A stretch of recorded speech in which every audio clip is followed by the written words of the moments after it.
علی باشه تا نویتن تو پشتی مرنا دی بابت خوش عذاب خلاص بکی تدویتو بشن دابکی احتمال هایده بشن والله ما پیشی نابید اگر ما پیشی با بحش دستیم از دادمه از بحش دادم دی بابت خون پیشی نابید نفشن دهنه ام ده بجین بله بلکی شیان تدهیه و تا شیان تی تو هاری کاری آنا بگی تا شیان تی تو هاری کاری آنا بگی ده بشتن چه ده بجی بران چت بیتن نوکه ایکش دی بابت ده دیگ آن با ات عذاب دابید خود نکتن ات عذاب دابیدن بسبب چه سبب تشتكي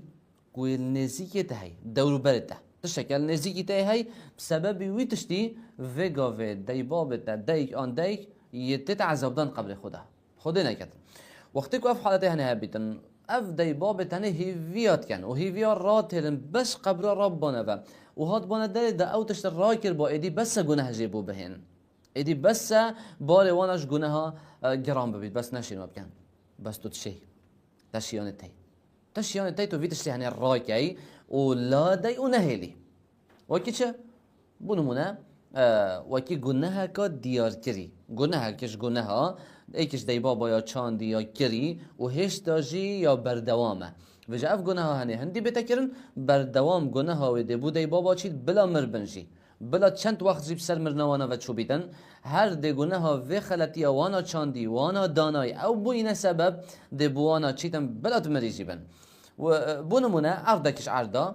پارچک یا پارچه زویک باب دب تعدایش کسی وارگردی و حتی نو کسی اشتغال دفعه وای بردوام مال ظلمه حق خلقیه بردوام یدگونه ده بردوام یدگونه ده محاوله بکه فی عرده هنه بو صفرینه آنجی مالک وارگردی فی باب هنه حق وینه بو یه فلان کسی بو بردوام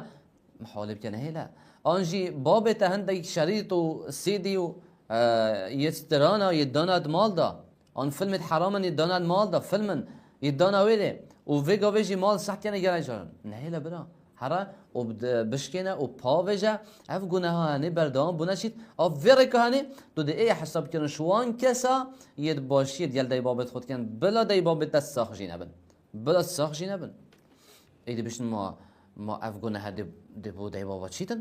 چونکی اوینا که هندکی دیت کنه بگونه هم ده بيجين پیغمبری گوتی علیه الصلاة والسلام من دعا الى ضلاله كان عليه من الإثم مثل آثام من تبعه لا ينقص ذلك من آثامهم شيئا هر کسی که هندکا گازیب کرد بو گناه که بونمونه جگاره نشاخ کسی که بدتن فیر کته حساده کشی و دهولکه و حتی وجا فیر بیتن گوتی هندی او کس و گناه بکردن که چند گناه بویت تنویسین دهند بو ویژه تنویسین چونکی ویا نشادای اوه بو سبب و چش گناه های دیگه امنا بیدن دهند بویت تنویسین و هندی و ده بو ویژه تنویسین چونکی اوه بو سبب وقتی که گناه که به شکلی ها بیتن باب تا پیراب بیتن دیگه تا پیراب بیتن هشت ساخ بس هشت او گناه یا بردوام یا تتکرن او ببونه سبب ونوکیت مرین او گلای توجنه و ده گلای کیف خوش بن اگر تو و گناه هنی راکی لو ما برای من خوش کامن لذه بکر رجاء زی هر او گناه هنی نه لو راکه دا دی باب تا ایدی پتر گناه بونشن